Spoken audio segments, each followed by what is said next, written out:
네, 오늘 말씀의 제목은 부활의 소망입니다. 따라합니다. 부활의 소망. 네, 그래서 어제가 6월절이었고 오늘은 이제 무교절, 내일은 초실절, 이렇게 3일이 연속으로 이렇게 있는데, 그래서 초실절, 이제 초실절은 안식일 다음 날이다. 그래서 이제 보리추수가 시작되는 이제 날이죠. 그래서 6월절, 무교절, 초실절 이렇게 붙어 있습니다. 그래서 예수님이 죽으시고 무덤에 가셨다가 부활하셨다. 3단계. 그래서 오순절에 또 성령으로 다시 오시고 나팔절에 다시 오실 줄 믿습니다. 그래서 대속제일에 심판하시고 초막절에 천년왕국으로 들어간다. 그래서 주님께서 절기대로 역사하십니다. 그래서 오늘의 주제는 부활이다. 예수님께서 부활하심으로 모든 죄와 사망과 마귀의 권세를 깨뜨리셨다. 그래서 놀라운 승리의 날이다. 십자가에 합당한 삶을 사시길 축복합니다. 우리가 6월절 여행 때도 성찬을 했고 이렇게 그 거룩함을 입혀지는 것이 포인트라고 그랬잖아요. 그래서 주님의 떡, 주님의 살을, 주님의 피를 마시는 것이 주님의 거룩함이 우리에게 입혀지는 것이다. 그래서 부활에 대해서 본격적으로 35절, 11장 35절 부활에 대한 이제 말씀인데요. 세상에서 우리가 할 수 없는 일이 바로 우리가 부활하는 것이다. 스스로 할 수 없는 일. 인간이 스스로 할 수 없다. 이 부활이라는 영역은 우리가 스스로 할 수 없는 영역이라는 게 오늘의 포인트예요. 예수님께서도 하나님께서 성령으로 죽음에서 일으키셨다. 물론 뭐 예수님은 삼위일체시니까. 근데 인간으로서 스스로 도저히 할 수 없는 것이 죽음에서 부활하는 것이에요. 그래서 우리가 신앙생활 할 때 나 기뻐해야지. 항상 기뻐하셨으니까 기뻐해야지. 사랑하셨으니까 사랑해야지. 감사하셨으니까 감사해야지 할 수는 있지만, 물론 하나님의 또 부어주심이 있어야지 온전하게 그렇게 할 수 있겠지만은 부활이란 영역은 인간이 스스로 할 수 없는 영역이다. 그야말로 부활시키실 때까지 기다려야 되는 거예요. 인간은 기다리는 것밖에 할 수 없어요. 내가 스스로 부활할 수가 없다는 거예요. 부활이라는 거는 내가 스스로 할 수 없고 주님이 일으킬 때까지 기다리는 거예요. 우리가 죽을 수는 있어요. 십자가 지고 내가 죽을 수는 있지만 내가 스스로 부활할 수는 없다는 얘기예요. 주님께서 하시는 거예요. 주님께서. 세상의 기술이 병든 자를 고치기도 하고 정신병 약 먹고 그 귀신을 억누르기도 하고 어떤 이적도 기술로 할 수 있을지 모르겠지만 죽음을 이기는 이 부활은 인간이 할 수 없다. 그래서 트럼프 대통령이 총알이 빗나간만 해도 하나님의 능력이라고 이렇게 했던 것처럼 인간은 죽음 앞에 힘이 없다. 누구도 부활을 스스로 할 수 없고 그것을 어떻게 움직여 볼 수도 없는 거예요. 죽음에 대해서. 그래서 이 부활을 바라볼 때 그것이 가장 중요한 부분이다. 부활이란 영역은 나의 영역이 아니다. 따라합니다. 부활이란 영역은 나의 영역이 아니다. 우리가 옛 대통령의 탄핵 사태를 바라보면서 인용이 되지 않을 거라 생각했지만 인용이 되었어요. 하나님은 또 다른 계획이 갖고 계시다는 얘기죠. 근데 우리가 이제 신앙생활 자체가 내 생각과 내 뜻대로 안 되는 게 신앙생활이잖아요. 근데 이 부활의 신앙을 마지막 때와 또 연결을 하면은 마지막 때에는 그게 더 심해지는 때라는 얘기예요. 부흥도 이제 때가 되면 끝이 나고 구원도 이제 때가 되면 문이 닫히고 성도의 권세가 박살날 때가 온다. 적그리스도가 성도를 박살낸다고 그러잖아요. 그래서 예수님께서 인자가 올 때에 믿음 있는 자를 보겠느냐. 그냥 내가 믿음 있는 자를 보겠느냐 이게 아니고 인자가 올 때에 마지막 때를 말한다. 그러니까 이 재림의 때, 이 적그리스도의 때, 이 마지막 때에는 내 생각대로 안 되는 게 더 심각하다는 얘기죠. 세상이 악해져 가는 건 알지만 우리가 이게 더 우리한테 올 때는 더 강력하게 올 수 있다는 얘기예요. 내가 도저히 컨트롤할 수 없는 그런 상황과 여건이 우리한테 올 수도 있다. 그게 오늘의 부활의 주제 말씀이에요. 부활은 내 힘으로 할 수 없고 도저히 내 생각 안에 있는 영역이 아니라는 거예요. 부활이라는 건 그냥 살리실 때까지 기다리는 것밖에 할 수가 없다. 살려달라고 했을 때 안 살려주실지도 이건 의문이야. 그게 부활인 거예요. 그러니까 예수님도 겟세마네에서 할 수만 있으면 이걸 지나가게 해달라고 하셨고 다니엘의 세 친구도 그리 아니하실지라도 이렇게 했잖아요. 나를 살려주실 거야 했지만 그리 아니하실지라도 안 살려주실 수도 있다는 얘기예요. 그러니까 죽음 앞에서는 누구도 장담할 수 없다. 예측할 수 없다. 아무리 믿음 좋다 하더라도 죽음 앞에 탁 서는 순간 겸손해지는 거예요. 그러니까 우리 쪽에서 아무것도 할 수 없는 게 바로 죽음이라는 것이다. 그래서 우리가 부활의 신앙이 죽음을 이기신 예수님을 증거하시다 으쌰으쌰 이것도 맞지만은 종말의 때의 부활의 신앙이라는 것은 알 수 없는 영역에 대한 인내를 깔고 있다. 알 수 없는 상황에 대한 신뢰가 전제되는 게 바로 부활의 소망이라는 거예요. 견딜 수 없는 이 고통도 받아들여야 되는 게 이 부활 안에 있는 또 다른 면이라는 거예요. 그래서 부활은 소망이다, 소망이다. 현재적인 게 아니에요, 부활이라는 게. 소망이라는 거예요, 소망. 그 미래적인 거예요. 믿음과 사랑은 현재적일 수 있지만 소망은 미래적인 거잖아요. 그래서 부활은 소망이다, 소망. 미래적인 거고 알 수가 없다. 어떻게 될지 몰라 지금. 어떤 어려움이 올지 내 생각대로 안 되고 내가 최악이라고 생각하는 것도 올 수가 있다는 얘기예요. 그거보다 더 최악일 수도 있다. 그거를 받아들이는 영역이 바로 부활의 소망이다. 그래서 부활이라는 건 이해할 수 없는 최악의 상황과 맞물려 있어요. 이것이. 아브라함이 이삭을 바칠 때에 19절 한번 가보겠습니다. 히브리서 19절. 이 부활이라는 것과 아브라함이 이삭을 바치는 사건과 딱 연결되는 거거든요. 이것이 예수님의 십자가와 연결이 되고, 근데 그 아들 이삭을 번제로 바쳐라. 죽여가지고 이걸 막 토막내는 거잖아요. 그 번제가.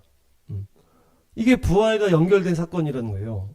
네가 그 사랑하는 하나밖에 없는 네 아들, 그 백세에 낳은 그 아들, 사랑하는 독자 아들을 번제로 바치라. 이게 부활과 연결되어 있는 상황이에요. 이게. 약속의 자녀인데 죽이라 해도 죽어도 다시 살리실 거라고 하는 부활의 소망으로 이렇게 갔잖아요. 아브라함이. 근데 이 상황 자체가 이게 얼마나 엄청난 상황이에요. 그래서 야샬의 책에는 이 사건 때문에 사라가 죽었다 이렇게 얘기를 하는 거예요. 이 일 때문에 너무 충격 먹어가지고 사라가 살아서 왔는데도 뭐 그 스토리에 너무 충격을 받아가지고 그렇게 얘기를 하는 거예요. 그만큼 이게 충격적인 거잖아요. 아들을 죽이라고 하는 게. 아들이 죽는 것도 충격적인 건데 죽이라고 하는 게 이게 얼마나 이게 엄청난 일입니까? 본인이 죽여야 되는데.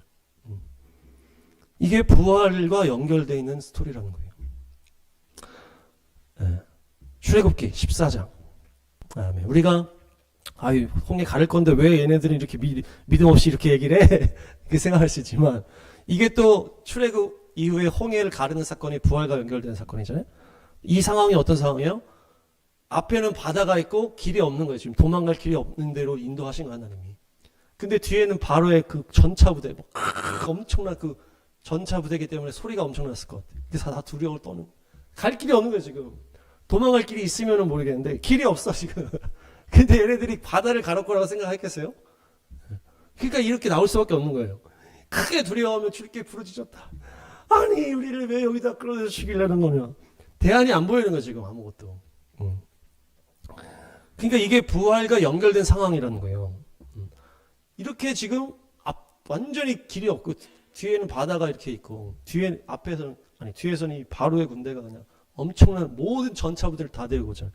훅 하면서 오는 거지. 잡아 죽이려고 오는 거잖아요. 아무리 봐도 갈 데가 없는 거예요. 누구도 바다가 갈라질 거라고 생각 못 하잖아요. 그렇죠? 그러니까 이게 너무나 이해할 수 없는 상황이라는 거예요. 이게 바로 부활과 연결된 사건이다. 이거는 다 나올 수밖에 없는 상황이라고. 에스겔 37장. 아멘. 완전히 말라 있었다. 이것이 어떻게 보면은 전쟁에 대한 학살이라고 볼 수 있겠죠. 다 막 뼈들이 막 모여 있으니까. 근데 엄청 오래된 거예요. 완전히 말라 있고 엄청나게 죽었어. 근데 살아날 수 있겠느냐? 그러니까 주님이 아십니다. 잘 모르겠으니까 그렇게 얘기하는 거. 자신이 없을 때 이렇게 대답하세요. 주님이 아십니다. 베드로도 부인하고서 3번이나 부인하고 네가 나를 사랑하냐 했을 때 주님이 아십니다 이렇게 하셨잖아요. 자신 없을 때 이렇게 대답하는 거예요. 그래서 이것이 살아난 것이 결국 그 이스라엘 나라의 회복이랑 연결이 되면서 엄청난 학살이 엄청나게 자행이 되고 다 죽었고 그 600만이 막 학살되고 마른 뼈 같은 그 유대인들 어떻게 이렇게까지 죽일 수가 있냐. 600만 명이 죽인 다음에 갑자기 나라가 살아나 버리는 거예요. 하루 만에 이스라엘 나라가 회복돼요. 그래서 이것이 에스겔 37장의 예언의 성취다 이렇게 되잖아요. 그러니까 이것이 또 부활과 연결된 사건이에요. 600만 명의 학살, 그것과 부활과 연결된 사건이잖아요. 마른 뼈를 주님이 살리시는 부활인데 전제 조건이 있는 거예요. 지금 완전히 다 죽어 있어요. 십자가는 어떻습니까? 십자가. 어마어마한 그 계획과 경륜 가운데 모두를 구원하시고자 예수님이 십자가로 가신 거예요. 그런데 예수님도 인간의 몸을 입으셨기 때문에 이 잔을 지나가게 해달라고. 예수님이랑 안 어울리잖아요. 이런 적이 없었어요. 예수님 이런 말을 한 적이 없잖아요. 너무나 언제나 의연하고 이렇게 했는데 주여 아버지 이 잔을, 그 정도로 그 참혹한 십자가의 고통, 이것이 부활과 연결된 일이라는 거예요. 그러나 순종하였을 때 모두를 살리는 부활이 일어나게 되죠. 한 명을 살리는 수준이 아니라 전 인류를 살릴 수 있는 놀라운 승리가 그 십자가를 통과했을 때 마귀의 권세, 사탄의 권세, 사망의 권세가 다 깨지는 놀라운 승리가 초실절이 일어난 것입니다. 중요한 건 이 부활이라는 것은 도저히 이해할 수 없고 견딜 수 없고 내 힘으로는 할 수 없는 그런 사건과 연결이 되어 있다는 거예요. 우리는 실제로 예수님의 재림을 볼 자들이다 우리가 그렇게 선포하잖아요. 엄청난 부활을 맞이하는 우리는 얘기했잖아요. 완전히 바뀐다 그랬죠. 육의 몸에서 영의 몸으로 확 바뀌면서 엄청난 건데 엄청난 거기 때문에 여기에 뭐가 묶여 있을까요? 엄청난 박해가 묶여 있는 거예요. 그게 대환란이라는 거라는 거죠. 마지막 때 우리가 통과해야 될 시대라는 거예요. 역사적으로 엄청난 부활을 우리가 경험하고 우리가 맞이하게 될 것인데 엄청나게 얼마나 또 엄청난 그 어려움이 우리한테 있을 거냐라는 거예요. 아브라함이 자기가 사랑하는 그 아들을 죽이라는 그 명령보다 더 심각한 일이 있을 수 있겠다. 앞에는 바다가 있고 뒤에는 바로의 군대가 있는 피할 곳이 없는 그 말도 안 되는 상황처럼 그거보다 더 심각한 문제가 우리한테 올 수 있다는 얘기죠. 마른 뼈가 완전히 밭처럼 완전히 엄청난 그 600만 학살, 그것보다도 더 심각한 그런 게 있을 수 있다는 얘기예요. 유대인 입장에서는 2차 대전이 가장 심각한 일이라고 생각하겠지만은 성경에서는 맨 마지막에 제일 심하다 그러잖아요. 그보다 더 심한 일이 있다는 얘기죠. 네, 어떤 하마스의 그런 잔인한 것들도 그렇게 연결하면 심각하다고 볼 수 있지만 어쨌든 우리가 가장 강력한 부활을 경험할 우리이기 때문에 또 거기에 합당한 강력한 무언가 있을 것이다. 우리 욥도 가장 심각한 고난을 당했다고 우리가 얘기를 하잖아요. 전 재산을 잃고 막 자녀들이 다 죽고 막 온몸이 막. 그것보다도 더 심한 것이 우리를 기다릴 수 있다는 얘기입니다. 예수님의 십자가는 그래도 이제 하루 정도였지만 주기철 목사님은 어땠어요? 계속 우리가 그래서 얘기하잖아요. 맨날 주여 우리를 빨리 데려가소서. 주기철 목사님처럼 그렇게 고문당하지 않게 하소서. 고문당한 거에 대명사잖아요. 주기철 목사님은. 예수님이랑 비교했을 때 예수님도 물론 힘드셨겠지만 기간적으로 주기철 목사님이 더 길어. 우리가 엄청난 부활을 맞이하기 위해서 그 전제 조건이 있다는 얘기입니다. 엄청난 어둠을 만나야 할 우리라는 것이요. 물론 지금도 저 북녘땅이라든지 저기 아프리카 우리가 봤잖아요. 내전이라든지 참혹함이 이제 이루 말할 수 없는 곳곳이 있습니다. 그곳이 있는데 중요한 건 그들에게는 지금 일어나고 있지만 우리에게는 나중에 일어날 것이라는 거예요. 예수님이 다시 오시기 직전에. 그래서 이렇게 열방의 부흥을 위해서 우리가 그들을 위해서 기도하는 것도 맞지만은 뭘 준비해야 됩니까? 계속 얘기하지만 강한 믿음을 준비해야 된다. 강한 믿음. 흔들림 없는 두꺼운 줄을 준비해야 된다. 어저께 본 두꺼비처럼 두껍게 흔들리지 않는, 뭐가 막 해도 막 흔들리지 않는 그 우리가 본 전나무처럼. 전나무 아무리 때려도 안 흔들릴 거 아니에요. 근데 얇은 거는 그냥 때리면은 다 흔들릴 거 아니에요. 갈대같이 이렇게 되면 안 돼. 그러니까 고난을 견딜 나무가 돼야 되겠다. 우리 전나무같이 돼야 되겠다. 그것이 마지막 때를 준비하는 과정이라는 거예요. 예수님께서도 제자들과 이제 초반에 막 이렇게 제자들을 이렇게 데리고 다니시다가 어느 시간이 지나니까 뭐 얘기했습니까? 십자가를 딱 얘기하셨잖아요. 물론 그들이 이해를 못했죠. 그렇지만 어쨌든 때가 딱 찼을 때는 주님이 내가 죽고 다시 살아나야 된다. 그 얘기를 계속 하시는 거예요. 그것이 바로 그 무게감인데 이번 초실절과 이 6월절이 우리에게 그런 날이 되는 것 같아요. 그래서 우리가 어제도 잔을 마셨잖아요. 이 잔을 마시겠느냐. 네. 아주 그냥 감사히 마셨는데 우리가 네. 이제 다 마셨기 때문에 기꺼이 드셨기 때문에 언약의 성취가 됐기 때문에 이제 우리는 가야 된다. 그래서 앞으로 우리가 내 생각과 다른 일이 일어날 수 있다. 충분히 내 계획과 다른 상황이 펼쳐질 수 있다. 내가 도저히 견딜 수 없는 상황이 나한테 올 수도 있다. 네. 지금 우리가 맛보는 건 맛보기에 불과할 수 있다. 점점점 예전에 다니엘 김 선교사님 맨날 초반에 그런 얘기죠. 뭐 가면 갈수록 뭐 환란이지 평안이 아니다 이런 얘기 맨날 했는데 그야말로 진짜 이재명이 대통령이 된다 해도 이상하지 않은 때가 이 마지막 때다라는 거예요. 우리는 안 그러길 바라지만은 적그리스도 오기를 누가 바라겠어요. 유대인들도 마찬가지고. 근데 어쨌든 마지막 때 그 환란의 때가 오긴 와야 되는데 그 상황은 정말 어려운 상황이라는 거죠. 누구는 또 뭐 홀로코스트 뭐였죠? 뭐 킬링 필드가 일어날 거다 뭐 그런 얘기도 하는 사람이 있는데 그런 게 일어나도 이상하지 않은 상황이라는 거 우리의 상황이. 물론 하나님의 또 때가 다른 부분이 있고 통일을 위한 어떤 부흥을 위한 그런 계획도 있겠지만은 지금도 저 다른 데서는 엄청난 일이 일어나고 있잖아요. 우리가 기도하는 것들이 이루어지지 않을 수 있다는 얘기. 우리 교회라든지 우리 어떤 자녀라든지 우리의 어떤 비전이라든지 우리가 준비하고 기다리고 사모했던 그런 것들이 일어나지 않을 수도 있다는 얘기입니다. 이 나라도 마찬가지고. 중요한 것은 그것을 우리가 믿음으로 돌파할 수 있는 믿음이 준비되어야 된다. 그것이 바로 부활의 소망이라는 것이에요. 부활의 소망.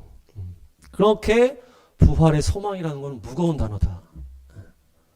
이번에 진짜 깨닫게 해주시는 것 같아요. 부활이라는 게 이렇게 무거운 거라는, 이런 무거운 설교를 하게 될 줄 몰랐는데, 부활 언제나 막, 우리가 막 날아가가지고 날아댕긴다, 뭡니까, 또 순간이동한다, 이런 설교를 제가 많이 했거든요.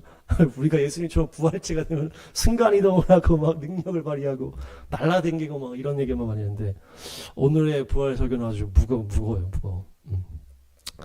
그러니까 믿음으로 살다가, 정말 가는구나, 뭔가 좀 자연스러운, 이런 시대가 이제 지난 거예요. 우리 어머니 세대가 더 좋았을 수도 있어. 이분들은 이제 전쟁에 약간 비껴서 이렇게 태어나신 다음에 약간 또 적그리스도 오기 전에 어느 정도 이렇게.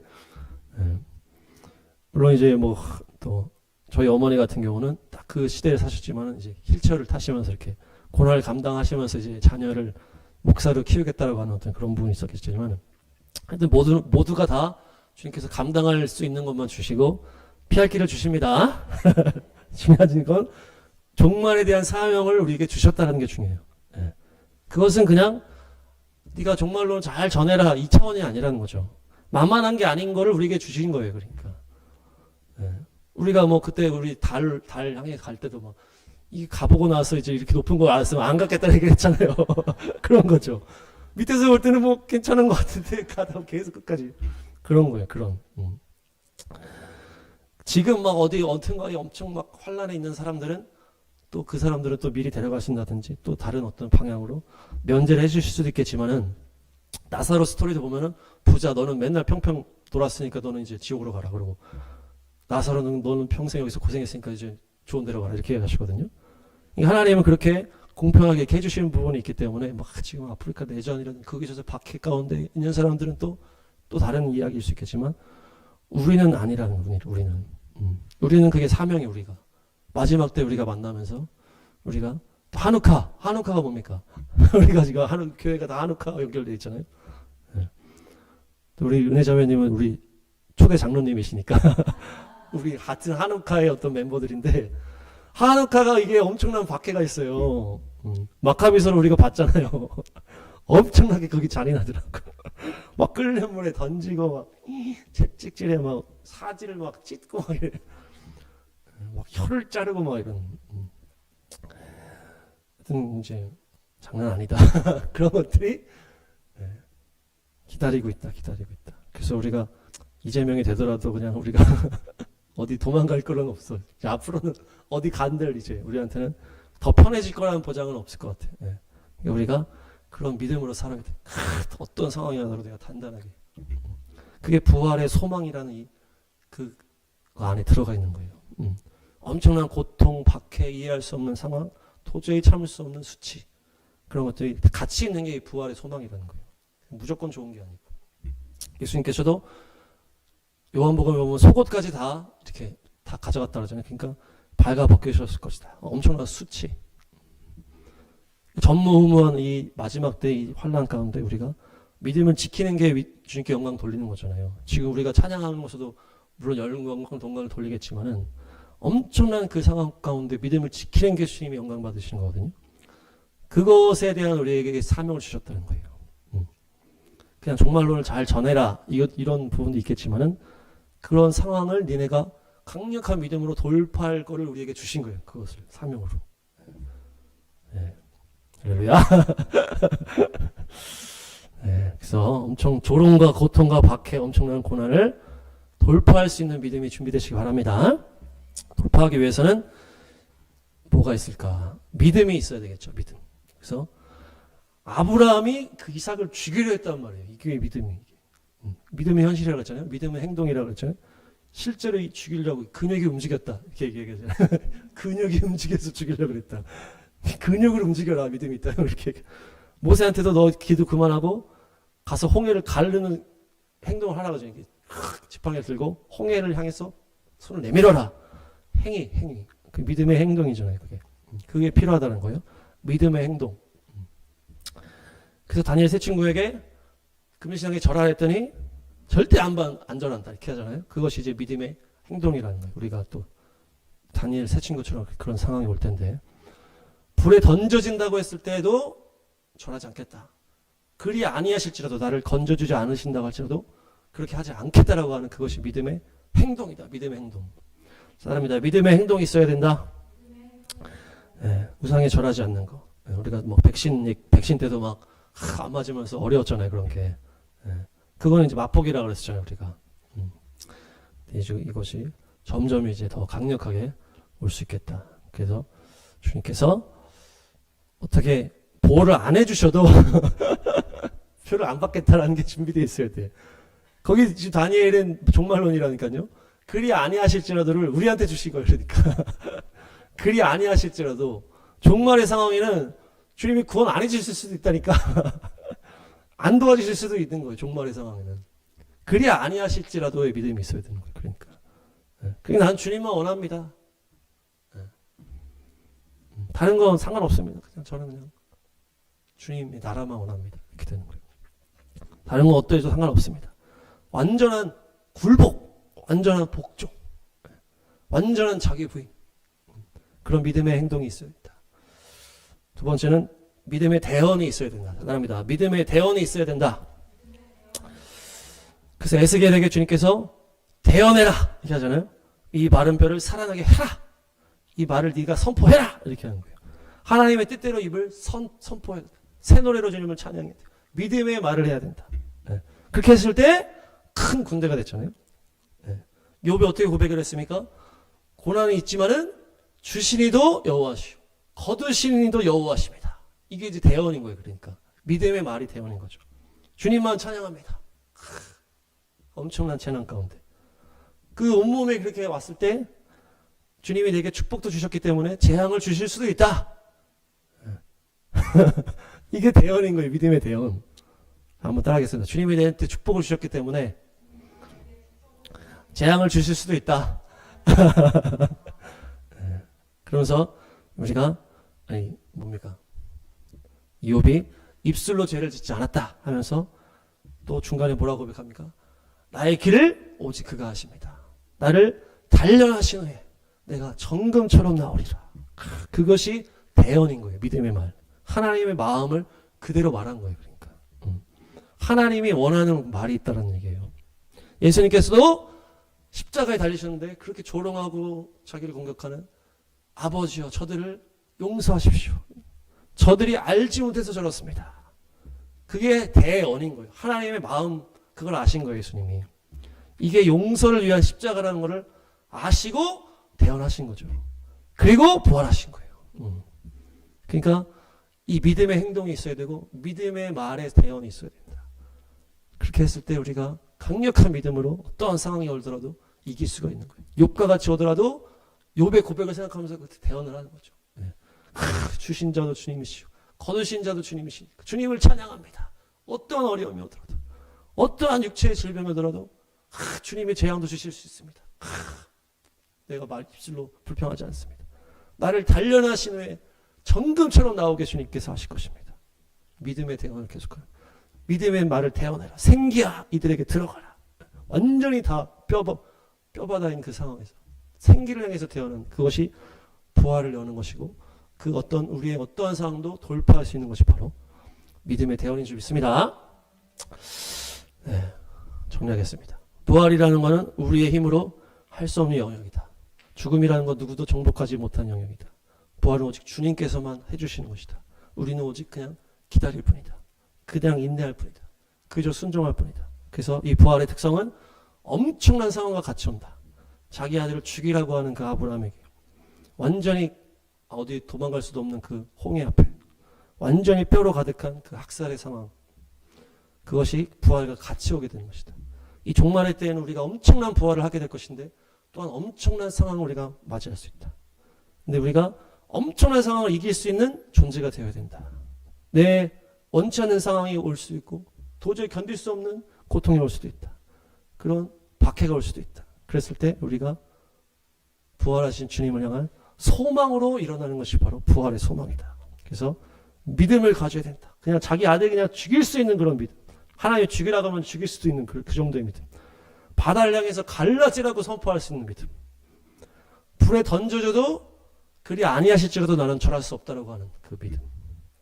그 행위가 같이 있는 그 믿음. 또한 하나님의 말씀을 대언하는 것이다. 마른 뼈를 향해 대언하고 욥과 같이 고백을 하고 십자가에서도 주님 예수님과 같이 고백을 하고 우리를 박해하는 자가 있을지라도 저들이 알지 못한다고 하면서 그들을 용서할 수 있는 그런 대언, 그것이 그 부활의 소망의 믿음이다. 그래서 우리가 종말의 사명자로 부르심을 받았다. 그래서 엄청난 상황이 올 수 있다. 그래서 더 언제나 우리가 강해져야 된다. 강한 믿음으로 어떤 상황이 하더라도 내가 흔들리지 않는 그런 것이 훈련. 그래서 주님 우리에게 계속 잘해주시는 거예요. 아, 6월절에 얼마나 날씨를 잘해주시고, 얼마나 이렇게 잘해주시고, 잘 먹여주시고, 이렇게. 아, 저희가 뭐, 이렇게 대단한 게 없는데 이렇게 잘해주신지 모르겠어요. 다 이게 있어요, 나중에. 다 잘해주는 이유가 있어요. 우리는 이제 은혜를 많이 줘야 강해지는 거거든요, 결국에는. 주님의 은혜를 받아 먹을수록 강해지는 거예요, 사실. 그러니까 주님이 우리를 강하게 하시는 이 시간에 또 우리가 기쁨으로 또 잘 이제 이것을 돌파해서 전나무가 두꺼비와 같이 두껍게 강력한 믿음의 사람이 되어서 어떠한 상황이 온다 할지라도 이재명이 대통령이 될지라도 내가 전혀 예상치 못한 상황이 올지라도 굳건하게 나아가는 부활의 소망에 임하실 줄로 믿습니다.